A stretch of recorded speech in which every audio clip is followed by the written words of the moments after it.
আমাদের গ্রামের মেন রাস্তা অর্থাৎ যে রাস্তা সকলে ব্যবহার করে সেই রাস্তাটা কতটা বিপজ্জনক এবং কতটা রিস্কের সেটাই ভিডিও দেখলেই আপনারা বুঝতে পারবেন। ভিডিও শুরুতে আমার পা দেখানো হয়েছে আর পায়ে ব্যান্ডেজ করা। তো অনেকের মনে প্রশ্ন জাগতে পারে আমার পায়ে ব্যান্ডেজ কেন? আসলে ২ দিন আগে আমার পা কেটে গেছে আর সেই ব্যান্ডেজটা খোলার জন্যই আমি ডক্টরের কাছে যাচ্ছি। আর এই সুযোগে আমাদের গ্রামের যে রিস্কের রাস্তাটা সেটা ভিডিওর মাধ্যমে প্রকাশ করব। আর আমার সাথে যে ছিল তিনি হচ্ছেন আমার বড় ভাই। আর বড় ভাই দেশের বাইরে থাকে, তো আমাকে ডক্টরের কাছে বড় ভাই নিয়ে যাচ্ছে। ভাইয়ার ছুটির প্রায় শেষের দিকে, ১ সপ্তাহের মধ্যে ভাইয়াও চলে যাবে। তো মেন কথায় আসি, এখন যে রাস্তাটি দেখতে পাচ্ছেন সেটা হচ্ছে আমাদের বাসা থেকে বের হওয়ার পরে যে রাস্তা সেই রাস্তা। তো এই রাস্তাটা কেমন অবশ্যই কমেন্টে জানাবেন।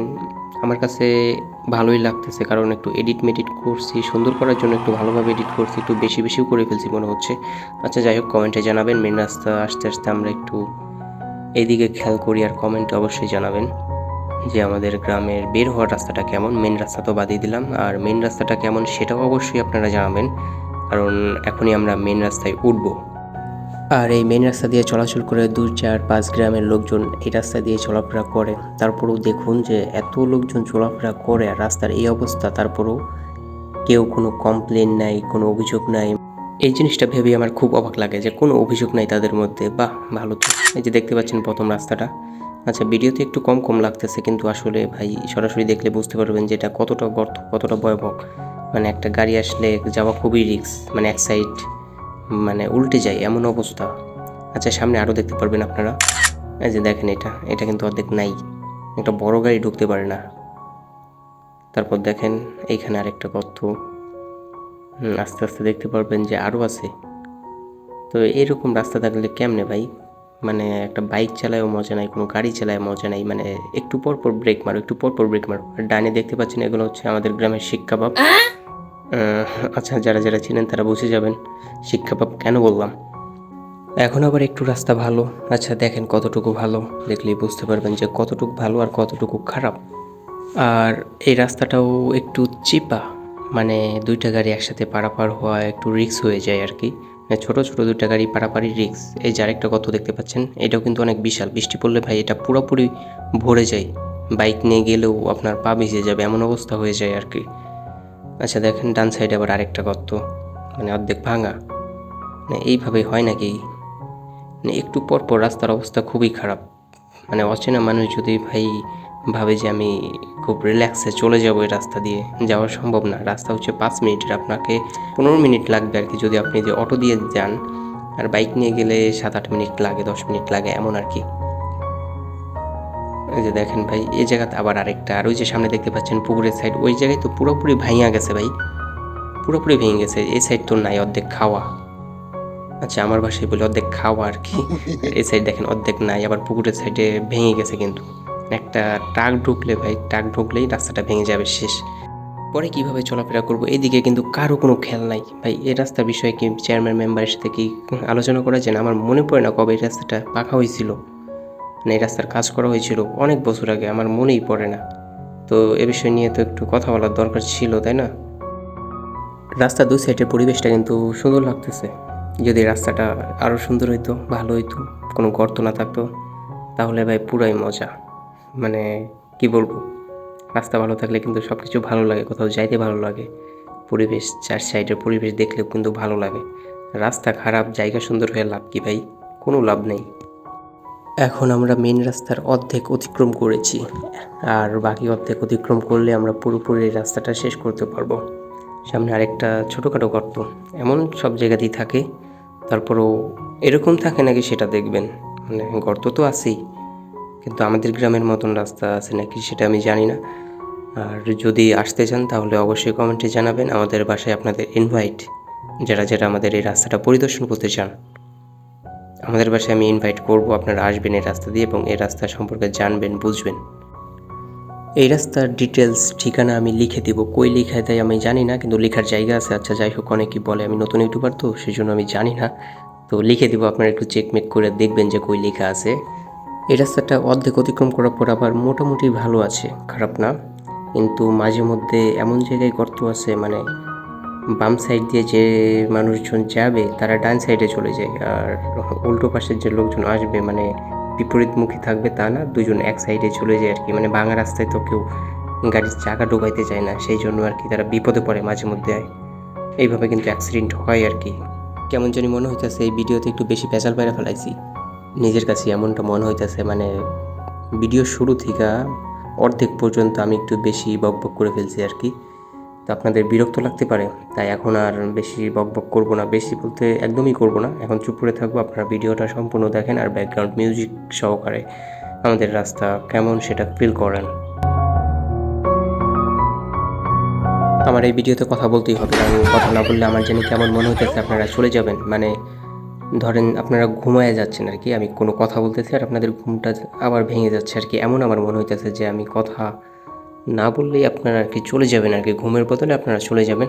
আচ্ছা, আমার কথায় আপনারা বিরক্ত হবেন না, কারণ আমি একটা গল্প বলবো। আমি যখন ক্লাস 8 না 9-এ পড়ি, তখন আমি আর আমার ফ্রেন্ড স্কুল ছুটির শেষে আমি আর আমার ওই ছেলে ফ্রেন্ড মিলে যাচ্ছিলাম। তখন আমার এক মেয়ে ফ্রেন্ডও ছিল সাথে, উনি আবার আমার ক্রাশ ছিল আর কি ক্লাস 8-এই। তখন আর কি ক্রাশ শব্দটা বের হয় নাই, মানে এখনকার যুগে তাল মিলে আর কি ক্রাশ বললাম। আচ্ছা, উনি ক্রাশ ছিল, উনিও জানতো যে আমি তাকে পছন্দ করি, সেই জন্য আর কি দুজনের মধ্যে ওইভাবে কথাবার্তা হইতো না, কথার মধ্যে একটু লজ্জা লজ্জা থাকতো আর কি। আমি তো লজ্জায় কথাই বলতাম না, মানে আমার সাথে যে ছেলে ফ্রেন্ডটা থাকতো, মানে তার মাধ্যমে আমি তার সাথে কথা বলতাম আর কি। মানে তাকে বলতাম, সে শুনতো, আবার সে আবার তাকে বলতো, আমি শুনতাম, এমন কাহিনী আর কি। তো এইভাবে কথা বলি আর কি। আর সেই মেয়েটার বাসা ছিল আর কি আমাদের স্কুলের আশেপাশেই ছিল, আর আমাদের বাসা ছিল একটু দূরে। তো আমি আমার ওই ছেলে ফ্রেন্ডটাকে বলতেছি, কিরে বন্ধু, দেখ আমাদের বান্ধবীদের বাসা স্কুলের পাশেই, তারপরও একদিনও আমাদেরকে বাসায় ইনভাইট করে না। সেই কথাটা শোনার জন্য আর কি তাকে শোনায় শোনায় বলছি আমি। তো সেই কথাটা শুনছে, শোনার পর সে খুব রাগ করছে, মানে জেদ ধরছে যে আজকে আমাদের বাসায় যাইতেই হবে, কেন বললেন যে কোনো দিন ইনভাইট করি না। তো ভাই মুসিবতে পড়ে গেলাম। তো এমনি বললাম এখন সত্যি সত্যি নিয়ে যাইবো। এখন যার মনে যেটা, সে তো একটু ভয় পাবে, মানে আমি তাকে পছন্দ করি, মানে তার বাসায় যাবো না, আমার মনে মনে একটু ভয় ছিল আর কি। এখন কি করার, জেদ ধরছে আর কি আমাদেরকে নিয়ে যাবে। আমরা অনেক মানা করলাম, বলছে যে না গেলে আমাদের সাথে কোনো দিন আর কথাই বলবে না আর কি। পরে আর কি করার, তাদের বাসায় নিয়ে গেল, নাস্তা পানি দিল দিল আর কি কিছু। খাওয়া দাওয়া করলাম। তখন তো ক্লাস 8-এ পড়ি, 8-এ পড়লেও কেমন জানি মনে হইতেছে বড় বড়ই ছিলাম আর কি। তো খাওয়া দাওয়া শেষে মানে আমার সাথে যে আমার ছেলে বন্ধুটা ছিল, সে একটু বোকা টাইপের ছিল আর কি, মানে তাকে যা বুঝাইতাম সে তাই বলতো আর কি। আচ্ছা যাই হোক, তাদের বাসা থেকে নাস্তা পানি খাওয়ার পরে মানে আমরা আবার চলে যাব। সে মেয়েটা আর কি আমাদেরকে এগিয়ে দিতে যাচ্ছে আর কি। তখন আমরা তিনজন আর কি হেঁটে হেঁটে যাচ্ছি, আমাদেরকে এগিয়ে দিবে আর কি। হেঁটে হেঁটে যাওয়ার পর আমি তো আবার ডিরেক্ট তাকে বলি না, মানে কোনো কিছু আর কি ওই মেয়েটাকে আমি বলি না, পছন্দ করি বুঝে নিই তো একটু লজ্জা থাকে। তো আমি তাকে না বলে আমার সেই ছেলে ফ্রেন্ডটাকে বলতেছি, বন্ধু তাকে বল যে তাদের বাসায় আইসা তাকে কষ্ট দিলাম। আর সে কি বলল, মানে এমন বলদের বলদ ভাই, মানে সে বলতেছে, মানে তার নামটা আমি প্রকাশ করবো না, মেয়েটার নাম। সে বলতেছে আচ্ছা তোমাদের বাসায় আইসা কষ্ট পাইলাম। ভাই আমি এই কথাটা শোনার পর ভাই আমি ভাই পুরা দৌড় দিছি ভাই উল্টা দিকে, মানে ওই জায়গায় আমি আর নাই। মানে একজনের বাসায় ইনভাইট করছে, তুমি যে খাইছো মাইছো, তোমার আবার আগায়া দিতেছে, আর তুমি কি বললা যে তোমাদের বাসায় এসে কষ্ট পাইলাম। ভাই এই কথাটা শোনার পর ভাই যে কোনো মানুষ ভাই আত্মহত্যা করবো ভাই। আর আমি তো ভাই পলাইছি। মানে এইটাই ছিল আর কি মজার ঘটনা। জানি না আপনাদের মজা লাগছে কিনা, কিন্তু ভাই আমি ভাই পরে এই কথাটা চিন্তা করলে আমার ভাই খুবই হাসি পায় আর কি। এই গল্পটা আমি অনেকজনকে শুনাইছি, সকলেই হাসছে, সকলেই মজা পাইছে যে এই কি মন বলদের বলদ, যে মানে আমি শিখিয়ে দিছি, আমি বলছি যে তোমাদের বাসায় আইসা তোমাকে কষ্ট দিলাম। মানে সে বাজার সাইড তো একটু আওয়াজ মাওয়াজ ছিল, সে কথাটা ভালো করে বুঝতে পারে নাই। আচ্ছা তুমি কথাটা ভালো করে বুঝো আর না বুঝো, কিন্তু ভাই এই কথাটা যে তুমি বলবা সেটা তো বুঝা বলবা, তাই না? মানে আমি একটা শিখিয়ে দিলাম, তুমি বুঝতে পারো নাই, তুমি বইলা দিলা যে তোমাদের বাসায় এসে কষ্ট পাইছি। মানে ভাই একজনের বাসায় দাওয়াত মাওয়াত খায়, লাস্টে বলবা যে তোমাদের বাসায় এসে কষ্ট পাইছি, দেখো তার রিয়াকশানটা কেমন হয়। মানে এটাই ছিল আর কি আমার জীবনের সবচেয়ে একটা মজার ঘটনা আর কি। এখন ওই যে বন্ধুটার কথা বলছি, সে এখন অনেক চালাক, সে এখন আমার থেকে উন্নত। তো সবসময় বোকা বোকা থাকে না, চালাক হয়ে যায়, কারণ বোকাদেরকে অনেক ইনসাল্ট করা হয় এবং অনেক কাজে ফাঁসিয়ে দিতে হয়, এবং সেগুলোর মাধ্যমে তাদের অভিজ্ঞতা হয়ে যায় আর কি, তখন সে অনেক কিছু বুঝতে পারে, জানতে পারে। এখন সে অনেক চালাক, আমার থেকেও বেশি চালাক ভাই, এখন আমার সাথে চালাকি করে। তো নেক্সটে যদি আবারও লং ভিডিও করি তো আরেকটা গল্প নিয়ে হাজির হব। ওনারই আরেকটা গল্প আছে, ওটা ফুল এরকম মজা না, কিন্তু মজা আছে, মোটামুটি ভালো মজা আছে ভাই। মজা আছে তেমন, বিপদ আছে ওইরকম ভাই। মানে কি বলবো ভাই, মানে পালিয়ে বিয়ে বোঝেনি তো, মানে কি রিস্ক ভাই, বাসায় থাকা যায় না এমন আর কি অবস্থা। আচ্ছা যাই হোক, ভিডিওটা অনেক লং হয়ে গেছে। সকলকে অনেক ধন্যবাদ। যদি শেষ পর্যন্ত শুনে থাকেন তাহলে অবশ্যই কমেন্টে ইয়েস লিখবেন যে শেষ পর্যন্ত ছিলাম আর কি, আমি যেন বুঝতে পারি এটা আমার ভিডিও সম্পূর্ণ দেখেছি আর কি। ওইরকম একটা কমেন্ট করেন আপনারা। আচ্ছা সকলকে ধন্যবাদ, আসসালামু আলাইকুম। আচ্ছা আরেকটা কথা বলি, এমনও হইতে পারে যে কেউ শেষ পর্যন্ত দেখে নাই, কমেন্ট দেখলেই বোঝা যাবে। আচ্ছা আমি তাতে মন খারাপ করি না, কারণ আমি ভিডিও এইভাবে আপলোড করতেই থাকবো আর এরকম বকবক করতেই থাকবো। আর আমাকে যারা ভালোবাসবেন, পছন্দ করবেন, আমার ভিডিও ভালো লাগবে, তারা অবশ্যই দেখবে। যাই হোক, এখন ভালো থাকবেন, সুস্থ থাকবেন। আর যে দুইজনের কথা বলছি দুইজনেরই বিয়ে হয়ে গেছে ভাই, কিন্তু আমি এখনও বাকি আছি।